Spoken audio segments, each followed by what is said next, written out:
Hi, this is Dr. Reed, and I'm back again.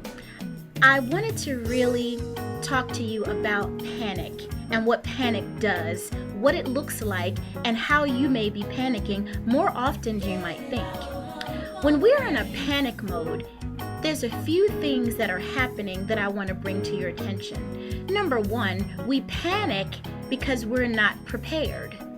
Number two, we panic because we don't see a recourse to what we think our challenge is. And we panic because that's just the first thing that everybody does when something out of the ordinary makes a change in their environment or their moment-to-moment existence.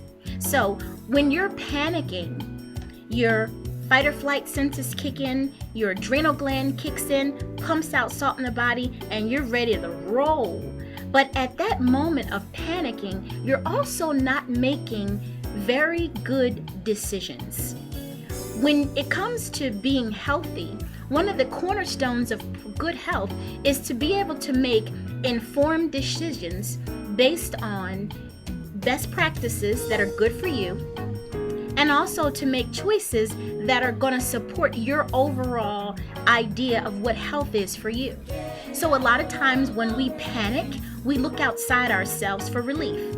I need a Tylenol, I need an ER, I need an x-ray, I need whatever the case may be. That sends us on a wild goose chase, and before we know it, we're accepting any and all outside advice as to what we should do next. That in turn creates what?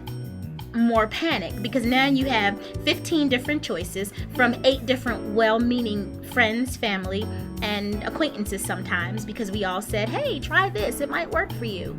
While we're trying things and we're shooting in the dark, we're creating an environment of uncertainty.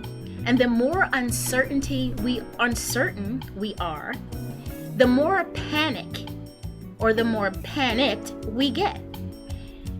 Panicking creates anxiety. Anxiety creates more panic. Panic creates the necessity to create change. And when we try to create change from a position of weakness, which is what panic does, it puts us in a weak state, we make very poor choices. So in order to stop you from being panicked, we're going to move you from panic to empowerment. And we're going to do that by showing you that there are very viable alternatives to get to the end result of being well, which is what you're ultimately looking to do. In order to get you from panic to empowerment, first we have to show you that you are more powerful than you ever thought you could be. And you're powerful when you know who you are. How do you know who you are? First, you acknowledge that you are a spirit, and you have a mind, and you have a body. The body is the reactionary part of who you are. Our spirit is the boss, basically, because when we go back to our Creator, our spirits will live on, our bodies leave. Science has also discovered that our consciousness remains. Now, I don't know, is our consciousness our thoughts? Maybe, but if you've ever spoken to someone or read some research on anyone who's ever had a transplant from a person who was given, who gave up an organ for another person, the person receiving the organ now will start having memories that weren't their own.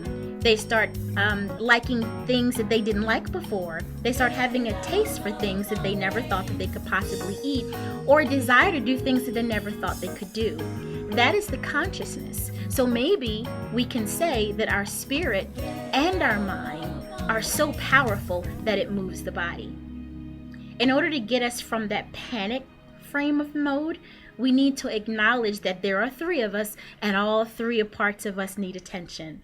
So to move you from panic to empowerment just says you are worthy of all the attention, but good attention from a place of strength. And we like to take you from panic to empowerment so you can be strong to make informed decisions about where your health is going to go, what modalities and protocols that you think are best for you, without apology, without hiding, which a lot of people do. We hide. I'm taking herbs. I don't want to tell anybody. I did a hair tissue analysis. I don't want to tell anybody.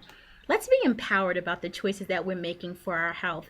We only get one body and we have to take the very best care of it. Are you ready to take good care of your body? Because I'm definitely ready to take you from panic to empowerment. I look forward to talking to you soon.